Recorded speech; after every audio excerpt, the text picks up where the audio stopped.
Our guest today on Free Your Inner Guru is Martha Henderson. Martha is an Olympian. She represented Canada at the 2008 Olympics in Beijing. Martha is an entrepreneur. She has an amazing journey and stories to share. Welcome to the Free Your Inner Guru podcast, Martha. It's a pleasure to have you here. Thanks, Laura, very much. I'm very excited to be here. Thanks for having me on. So, Martha, we're going to have a big conversation today. I know it. Let's drop everyone into your story with a background of why sailing and why you chose the Olympic journey, if you will. Well, it was sort of a long, organic path into the Olympic journey. My family had a cottage on Toronto Island. Spent summers there, moved over at the end of school and moved back on Labor Day every year. And really there wasn't much else to do. You were on the island. I had a lot of kids who were my age, and they were members of the Royal Canadian Yacht Club, and so were we. And all there was to do was to hang around and mess about in boats, if I can quote The Wind in the Willows. We had sailing school in the summer, and there was just a group of us who continued to sail and compete individually and together for many, many years. A few of my friends from that had gone into the Olympics prior to my foray into it, and I had sort of touched my toe in a couple of times. I was asked by older people to sail with them, and it just didn't feel right and seem right, and I didn't know these people very well. And my dad, who is a two-time Olympian, kept telling me, no, that's not right, or there's more disappointment in the Olympic sphere than there is glory, so don't go there at this point. And so I kind of put the Olympic dream in the back of my head, but kept competing at a really high level. But then in 2000, I was at the Olympics in Sydney volunteering, and found out that the type of boat that I was competing in at a high recreation level was going to be in the 2004 Olympics. And I was standing on the dock watching those people that I had sailed with as a kid sail in from the last day of the competition in Sydney, and said, if you're going to do this, you need to do this right now. And so I found the boat builder. He happened to be a longtime friend. We got a boat. I put together a team and launched it from there, and just took charge of it. And so in 2000 then, just to kind of position this in time in terms of your life journey, how old were you at that point? What was your age? I was 32. You were 32. Mm-hmm. So you started your Olympic journey. Like, to me, that sounds like that's quite a lot older than a typical, like, I don't know if we look at skiers or swimmers or hockey players who find out that they're playing their sport. Well, you were in the sport, but in their teens and 20s. Is that even correct for me to say that? Is that much of a comparison? Yeah, it is. I mean, in most sports, you're done by 32. You're retired. What was interesting is a parallel. I went to university with Marnie McBean, four-time Olympic gold medalist in rowing, and she retired in Sydney. She had a back spasm and actually couldn't compete. She qualified for the games and she was there. And so when I was starting my Olympic path, someone of the exact same age was retiring because her body gave out. My journey was that I sailed at a very high level, kept it going for many, many years. I improved, I competed, did as much as I possibly could at that level. And then when the opportunity afforded itself, I said, okay, let's take it. And sailing, you can compete at a high level older. There are people who are Olympic medalists who were in their 50s and sailing. Most of them started in their Olympic journey a lot younger. But again, this was an opportunity that I felt I could take, and I did. When we qualified for the Olympics in 2008, we didn't qualify for 2004. The two other girls who were on my team, in my boat with me, one was 10 years younger and the other was 18 years younger. So I definitely was on the older scale of sailing, but there were others who were of the same age.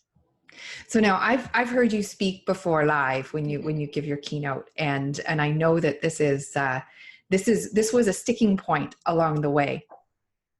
Would you call it an obstacle? Would you call it a challenge? Would you call it a point of feedback from people who, doubted? Like, how would you describe that as, on your way, or was it just noise?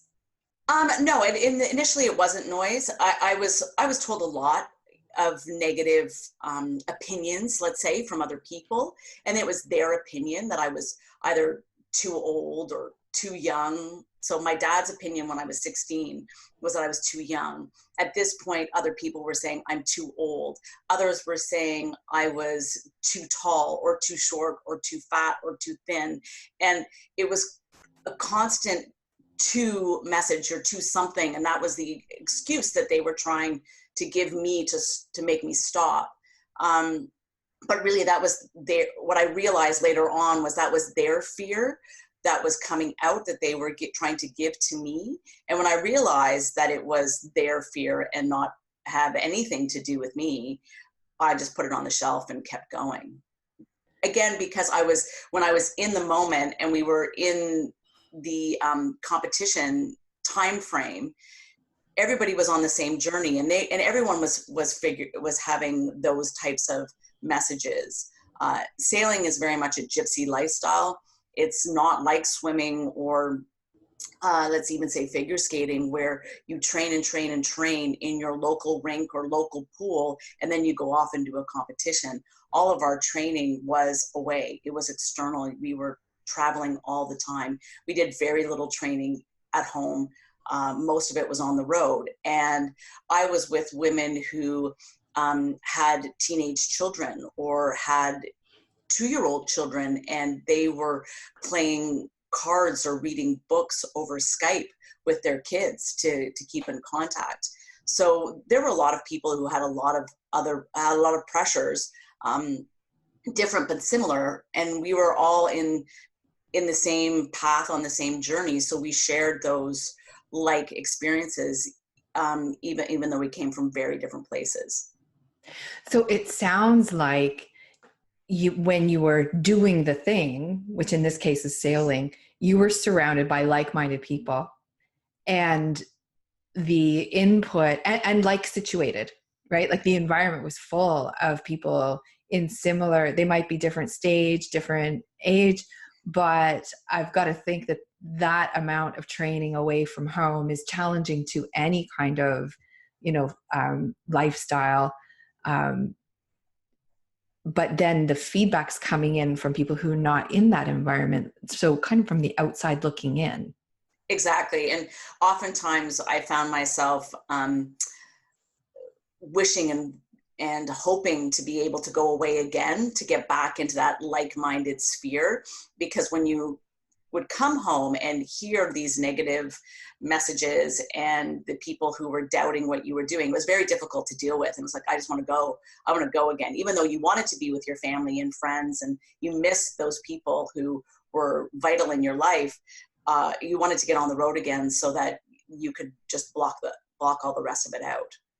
Is that common on an Olympic journey, as far as, like, I'm thinking like other sports, say, skiing or rowing, where their sports are somewhat dependent on geography as well, mm-hmm.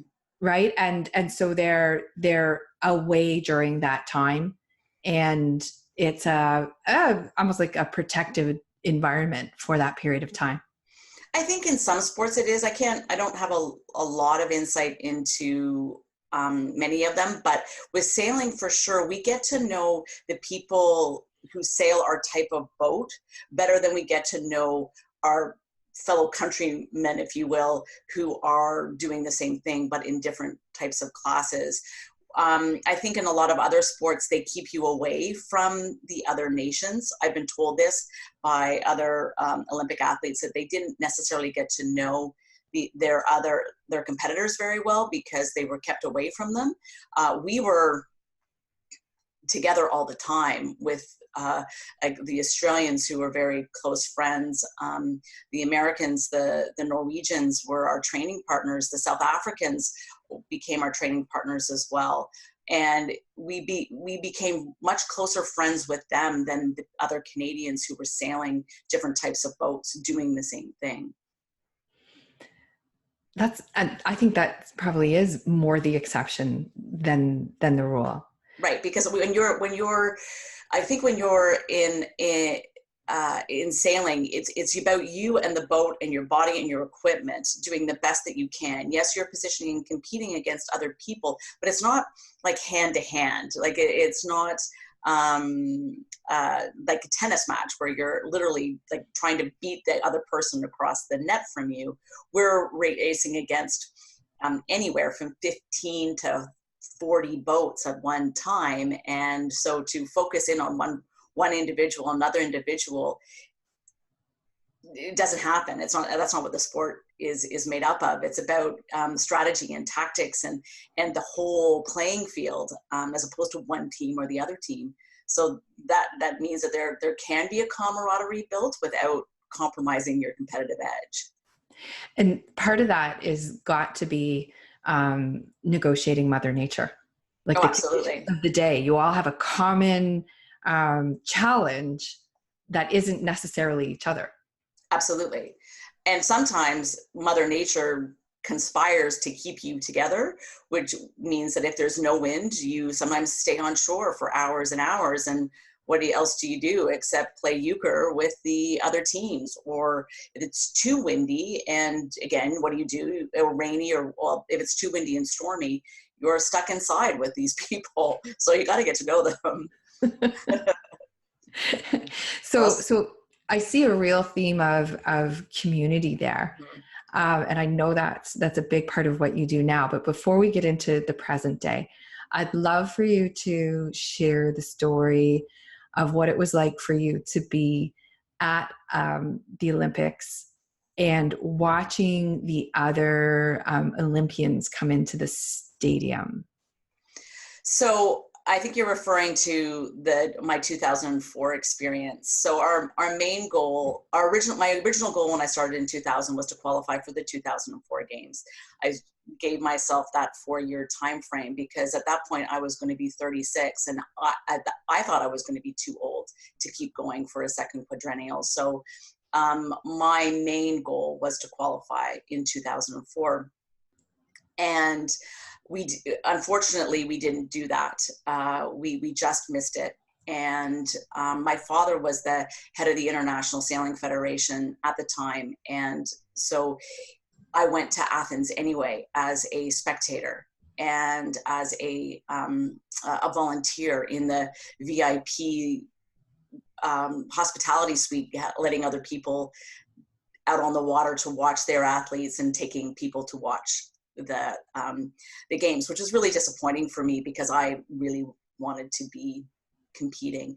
So I went to the opening ceremonies, and I'd been to about 4 other Olympics before as a spectator, so I knew what that was all about, and was able to get myself into the front row and was super excited when the first few teams came in. The Bermudians came in because there was a sailor carrying the flag, and I knew him and I knew the other people, and I'm cheering and shouting and so excited for them. And then the Canadians came in, and I saw the girls who had beat us, and I just burst into tears, absolutely burst into tears. But I was cheering for them. So emotional, like the full gamut. A full gamut of being excited for them, but being so utterly gutted, not being a competitor myself and walking in was just heart-wrenching. But the thing is that the camera people had seen this crazy woman with a Canadian flag cheering for the other teams and them responding to me. So they knew that I had some sort of connection to the athletes. And so when the Canadians came in, the television cameras panned to me, cheering on the team, but I'm crying my eyes out. So I have photographs, and I was on television back in Canada, in the stands, and it was just wild, because I look at myself and I think I'm hysterical. It's quite funny, but it was heart-wrenching to watch them come in, and there was, again, there's a lot of talk about athlete mental health and stuff around post games, and Clara Hughes does amazing stuff with the Bell Let's Talk Day, because there is a lot of issues with mental health once games or a competition or your sport career is over. And I definitely experienced that. After 2004, I gained a lot of weight. I was depressed for some time, and then sort of spent some time talking to my coaches about what I was going to do moving forward. And I still couldn't tell you whether or not it was a good decision or a bad decision to go to 2004. I think I was able to help the Canadian team a little bit, because I had a shared experience with them, but wasn't intimately involved with the sailors in their actual competition. But I was a friendly, safe space where we would go out after competition if they did well or did badly. I was able to help bring some equipment over that was needed for some of the guys beforehand. So I felt like I was a part of it without actually being an official part of the team. So it's 2004. You've been on this roller coaster of emotion. Mm-hmm.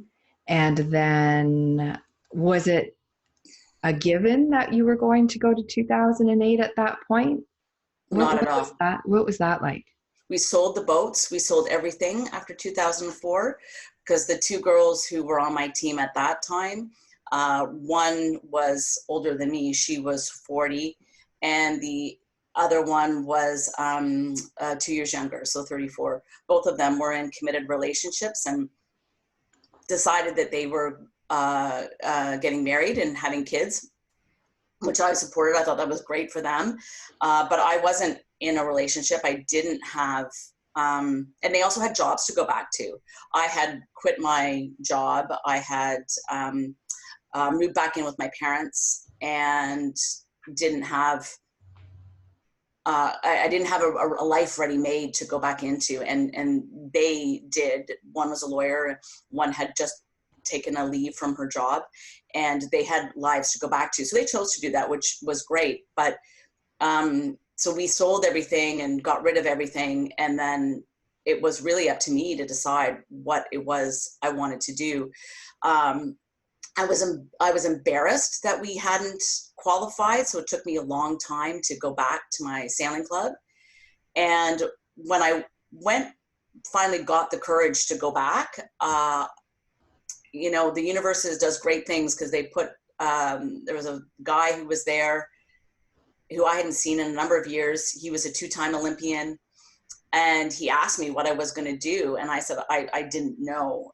And he said, well, if you are doing this just for the 2 weeks of the games, then don't do it. He said, but if you loved the day-to-day, the training, the journey, the travel, the relationships that you have and that you gained and what you're going to gain potentially moving forward, then that should be your motivation. So I took that advice, and I really thought about it and said, listen, this is what I love to do. This is what I love the people. Right now, they're my family and my social sphere. And then my boat builder called me and said, well, the Spanish team has just released their rights on a boat that is sitting in the mold waiting for you. If you want it, it's yours, but you need to take it now. And so with those two things in the balance, I said, okay, we're going to go forward. I had to rebuild the team completely from scratch, buy the boat, get the crew together, and then really start the plan all over again from complete scratch. But I was armed with the learning and the journey from the 4 years previous, so put that into place and went for it. And we then qualified for 2008, and it was spectacular. So I want to come back around to that because that feels like the pinnacle. But I also want to go back to something that you just said that I think happens to a lot of people. It's like feeling like you're starting all over again. You know, the reboot on something or a reboot on yourself. And what brings this to mind is having rebooted a number of times myself. And just yesterday, I saw a friend of mine who is, I just saw a post on social media, and she called herself, like, it's time for Nina 5.0, and was writing about, you know, here we go again, and sharing some of her thoughts on that. And this whole concept of reinvention. And I recall at one of my reinvention points, saying, and it was actually the reinvention point just prior to coming back to Toronto and starting as a coach and leaving my consulting business, where I said to my coach, I'm starting from ground zero again. And that coach took me by the shoulders, figuratively, because we were on the phone, and he was, and he pointed out with such force, you are never at ground zero. Look at all of your accumulated experience, wisdom, knowing that you didn't have, and was able to demonstrate the contrast. So did that knowing help you in your, you know, this Olympic reboot of yours? Absolutely. I had the past experience formulated my decision making for the next 4 years. So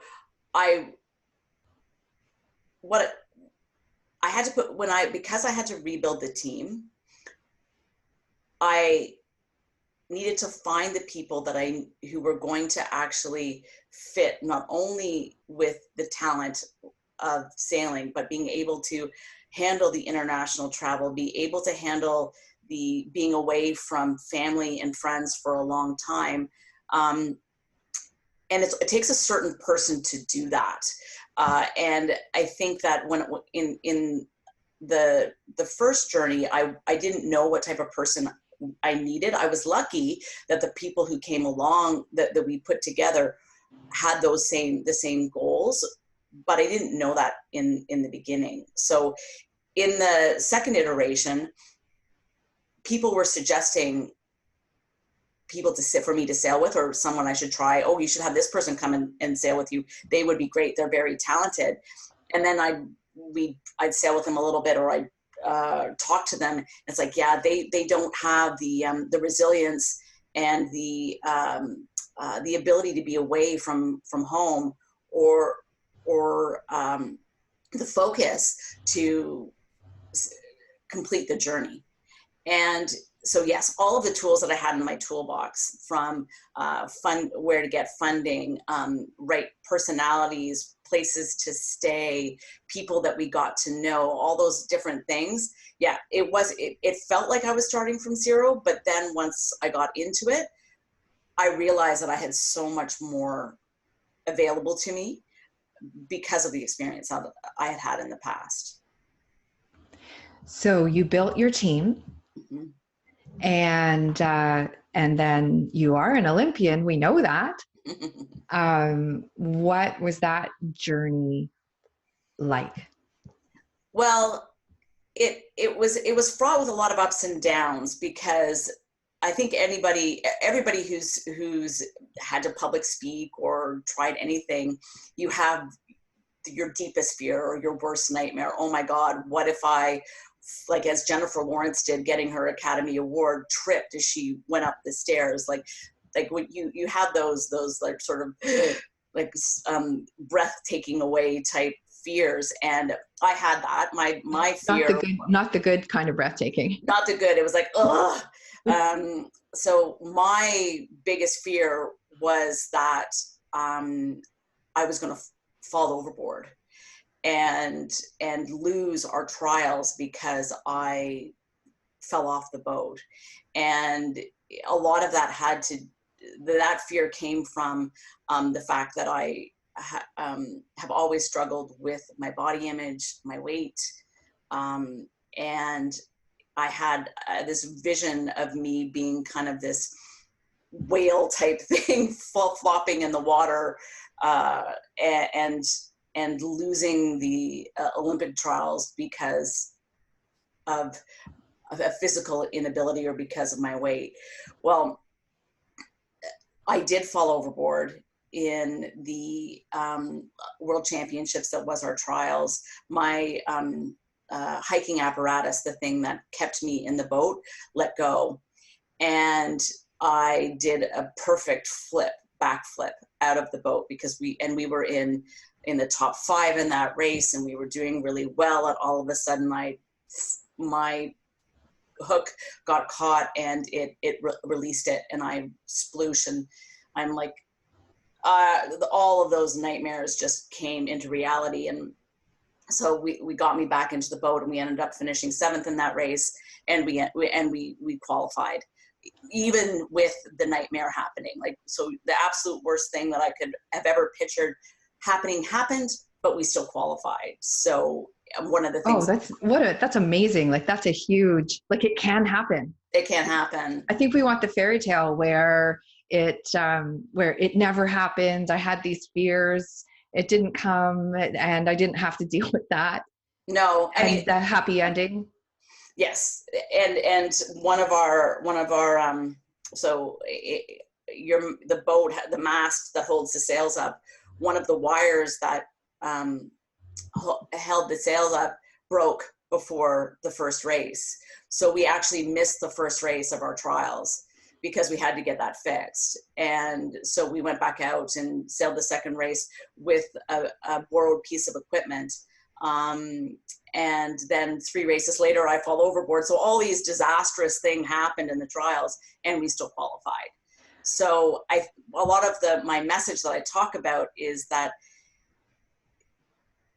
I'm not going to tell you that your worst fears aren't going to come true, but your worst fears could come true, and the greatness can still happen. I think there's a choice in that moment, isn't there? There is. So what's the choice? The choice is whether or not it's going to defeat you, or you're just going to say, accept it, it happened, and just keep going. Because if it's happening to you, it happens to everybody else. It can happen to everybody else too. So if you allow those things, those fear moments hold you back, you're just putting yourself behind everybody else who's having the same fear moments, but are pushing themselves forward. So despite the broken and borrowed piece of equipment, despite person overboard, mm-hmm. or Martha overboard, you and your team rally, you got it out, mm-hmm. and you qualify. Yes. How did that feel? The qualification was hard fought and took a while to come. So we had to wait to be told by the International Federation that we had qualified and that we had a spot. It came about a month afterwards, and it was a phone call that we got. And when it came in, it was all of a sudden we had to go into full gear to get the boat to China, that we almost didn't have. There wasn't a celebration moment. It was like, okay, go, it's go time. So we didn't sort of have a party or cheer or whatever. It's like, well, now what do we do now? We have to get the boat to China. We have to get ourselves there. We have to do a fundraising event, blah, blah, blah, blah, blah. And it was just a full on push. So I don't actually remember having much of a celebration moment because there was so much to do as soon as we got the nod that I felt like literally I was in a car and I was stalled, and then the foot had to push on the gas pedal, and you just went. So it wasn't like, woohoo, we're going to the Olympics, yay, it's great. It was like, this is game time, we have to go. And the focus went from weight to 60 in no time. Mm. And so you got to China, Mm-hmm. and you competed. Yes. And share some of the memorable moments from that experience. So the sailing was in a place called Qingdao, which was 700 kilometers north and east of Beijing. So we arrive and immediately go to Qingdao. We weren't in Beijing at all. The sailing competition started less than 12 hours after the opening ceremonies. So we didn't go. Sailing, being a remote venue, had its own opening ceremonies, so we did that. But we weren't in Beijing for the opening. We watched it on TV, and I actually fell asleep partway through the opening ceremonies because we had to compete the next day. So it was very cool because sailing was in its own venue, its own village. So there were only 400 people who were doing what we were doing at that point in the world, and so that was kind of a moment for me. And when we got to China was when I started to take a deep breath and understand the specialness of the experience. I had, as I said before, I'd been to a couple of Olympics, and at every games you get passes or accreditations, and the accreditations have letters on them to signify what your role or purpose at the games are. And I always had guest or spectator or something along those lines. And when I got the pass that said athlete on it, was a moment, tears, emotion. I allowed myself to have those moments because I knew that it was special. I'd seen other people in the past who, try to keep the specialness of it out, and didn't cope with the competition because the pressure of it starts to weigh very heavy. I allowed myself to understand the specialness externally, but then when I got on the water, it was like, okay, this is what we do, right? So that the fact that there were only 400 of us there, we started talking to everybody, even people you'd never met before, because it's a shared experience. So at the first day, we were the first boat on the water, first event of the Olympics. And after the first day, we were in second place. I had no idea that was where we were. My role on the boat doesn't necessarily allow me to look around when we're finishing. I had to focus very hard. And so I had no idea how we did. And people were coming up to us, like guys who had won medals and had major international championships. And they were asking us, oh, well, how did you do? And how did you do what you did? And what were the conditions like? People we'd never spoken to before. And I'm like, why is everybody talking to us? Like, I had no idea. I had absolutely no idea. I know we did well. I had known we'd done well, but then I went and saw the results board, which I don't normally look at, and because it would make me nervous. And my coach said, no, you need to see this. And being second, we were the top performing team, individuals of the entire Canadian team. We were a highlight on CBC, and sailing is never on television. So all these, I start getting Facebook messages and messages from people saying, we just saw you on TV. What's like, you're doing really well, blah, blah, blah. So, and I found out after the fact that there was a lot of people back at home at the bar of our sailing club and all over watching that. It was afterwards to come home and to know how many people were a part of our journey and who were there with us without us even knowing was really special. You just made me tingle. So that's like is that the peak? Like what happened the remainder of the competition? Yeah, the remainder of the competition we didn't do as well, which again, with the Olympics, it's all or nothing. You either medal or you don't. It's insignificant, really, if fourth and below, which is too bad, because top 5 in the Olympics is pretty spectacular. And if you were top 5 in a world championship, that would be considered as a remarkable achievement. But most people don't consider anything outside of the medals in the Olympics to be anything noteworthy, at least in my world. And my world being that we went to the Olympics, and so we ended up 13th, and you know, my coaches were Olympic medalists. I know people who were 4th at the Olympics, and they're truly disappointed in being 4th. And so I was 13th, and my frame of reference at that point was, well, that's not really noteworthy, and nobody really wants to hear about someone who was 13th. So I actually didn't talk about it to anybody for a very long time. I would talk about it with the other people who were there, but when somebody would say that, you went to the Olympics, I would say, oh yeah, well, it was fine, and almost walk away from the conversation.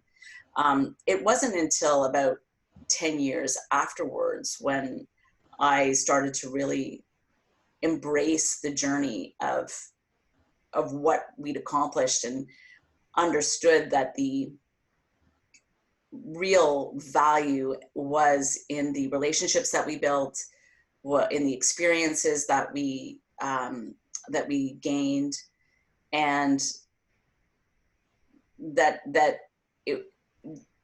my life is so much more enriched as a result of the experience, and just putting myself out there and doing something that was completely outside of anything that anybody else had done, that I started to see the value in it.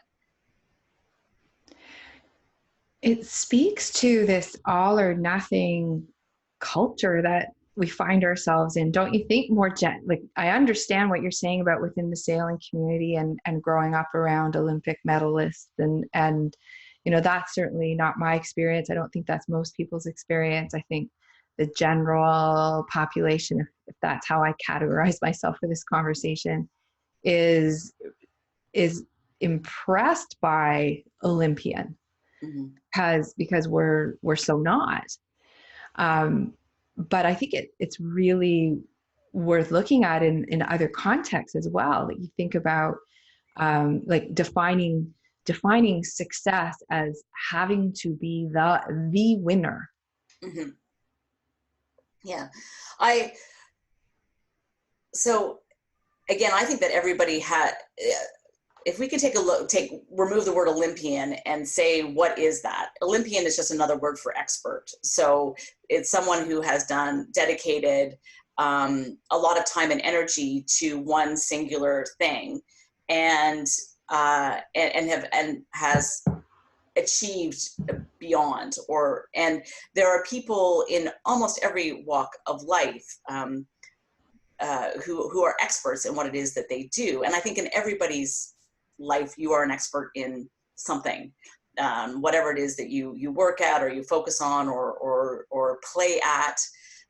You are an expert in that. And the Olympics or sport has this grand stage that is identifiable with a lot of people. It's on television, it's bright, it's glitzy. But I think that sometimes people don't respect or see the value in their own experience and their own contribution to whatever it is that they're a part of, because it isn't glitzy and on TV and everybody can see you.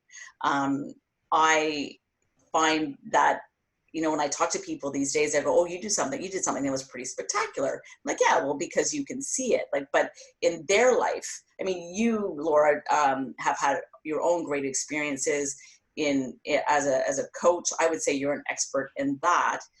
There isn't an Olympics for coaching or for people who do podcasts, right? There are, again, there's not a stage for it. And because there's a stage for this, people see that. I do get asked a lot by kids, did you win a medal and did you win? And when I say no, they kind of scoff and turn around and walk away. And I'm like, that's funny.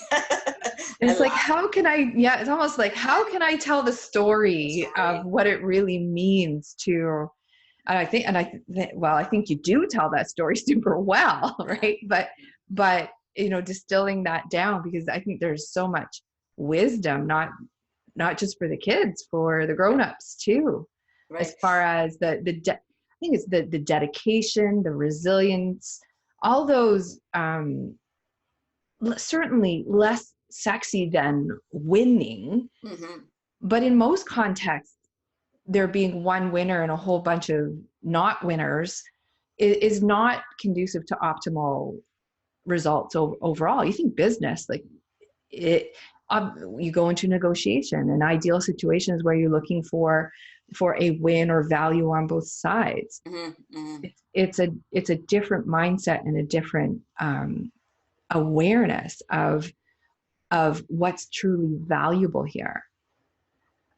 You were saying before we got on, just about this idea of, win or medal or not medal, win or heaven forbid lose, this striving for excellence. Yeah. And I believe that and again, I'm very not a proponent of a participation ribbon, because I do believe that the striving for excellence and giving your all and giving your best in whatever it is that you're doing is so key and so critical, because again, the ribbon doesn't matter. It's how you feel that you have presented yourself. And I know that I gave absolutely everything I possibly could for that Olympic moment. And it's, however, now I also frame my evaluation of what I've done, of what I do, in the framework of, have I given everything I possibly can to it? And if I have, and it wasn't perfect, then is that okay? And I was like, yeah, that is okay, because you can't always control everything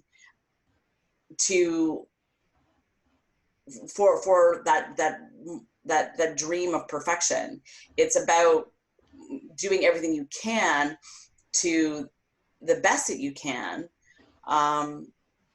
with the circumstances you have going on around you. Like with our Olympic trials, we did the best that we absolutely could, but our piece of equipment broke and I fell overboard. You couldn't control those things. Those were fluke things that happened, and yeah, it was, but we did absolutely everything we could to put that best foot forward. And in the Olympics, did we put everything we could into the effort? Yeah. And we were 13th. When we were at that level, someone described it as, everyone is perfect. It's just, you have to be more perfect than everybody else at every turn. And if on that day, and so if you're perfect, how can you chastise yourself for being anything less because someone else just did that much better? That's okay. To me, that was okay. We did everything we possibly could.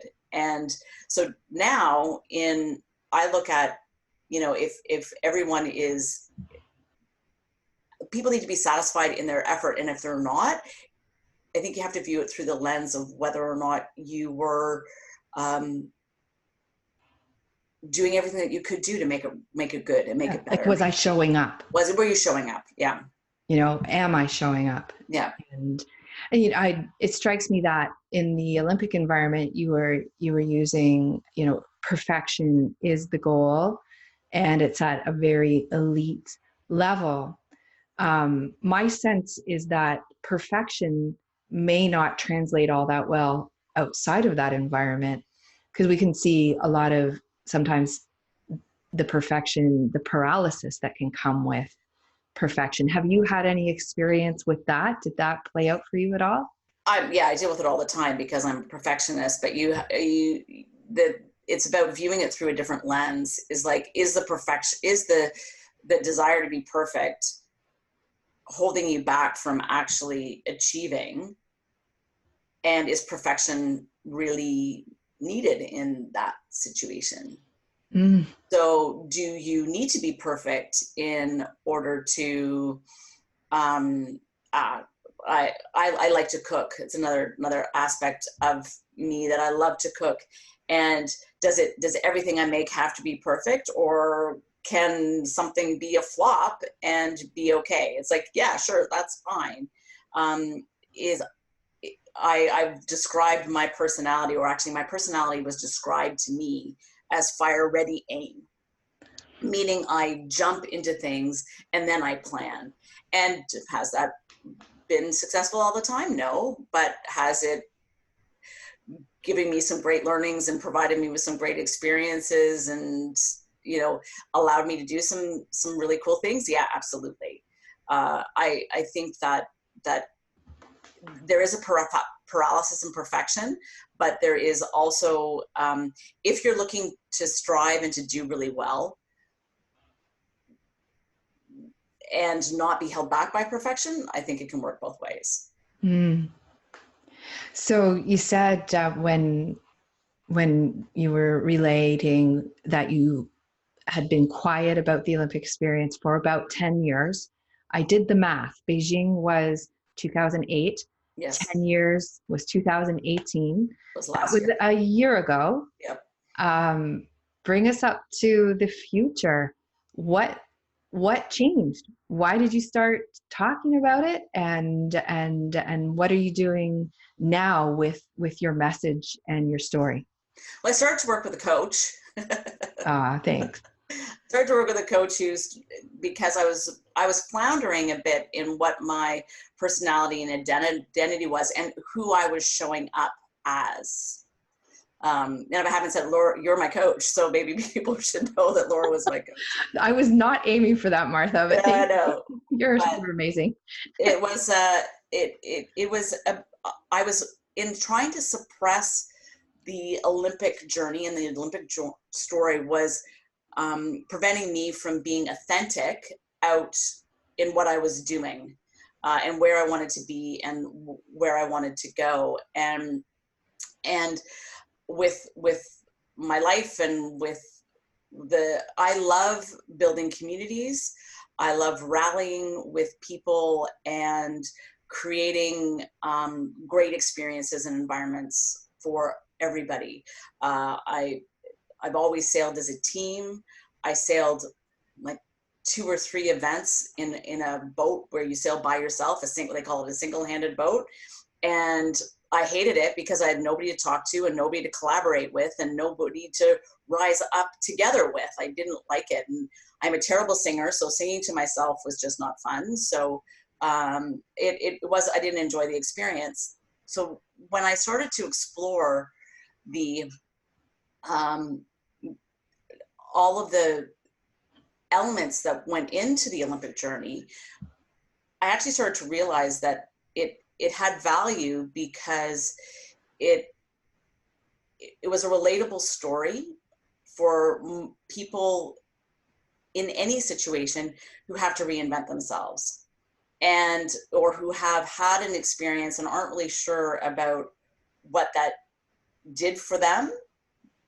But looking back on all the things that have contributed to that experience and the success of moving forward, I felt it was a story to share. So now I run a speaker series, motivational speaker series under a banner called Rising Tides, because again, it's a rising tide lifts all boats. And together I believe that sharing experiences and sharing any challenges and any successes can ultimately raise everybody up. So a keynote speaker.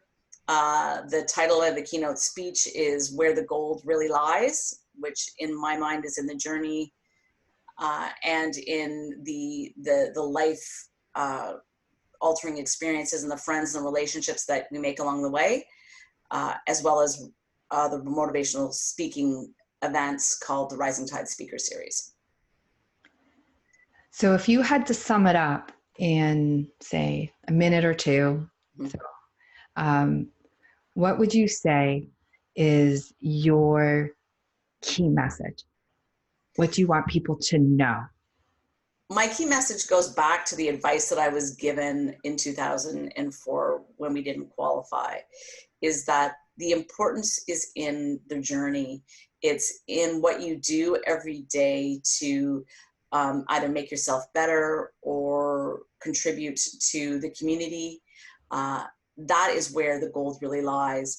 You can have a medal around your neck or a big trophy on your mantelpiece or a lot of money in your bank, but if you don't appreciate and embrace the journey and the value of the people that you meet along the way, then it's quite hollow.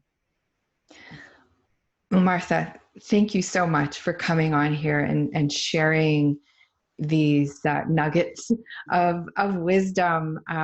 You've had quite a journey, and I'm looking forward to seeing where it all goes from here. So we've got the Rising Tide Speaker Series, which I will share links to. There's events coming up once a quarter currently in Toronto, and who knows what the future holds. And Martha is always available to speak. So I will leave links to your information in the show notes, as I do with every episode. Thank you so much for coming on and sharing your story, your challenges, your big events, and the wisdom that you have gained from it all. Oh, thanks, Laura. It was really a lot of fun. I enjoyed being here.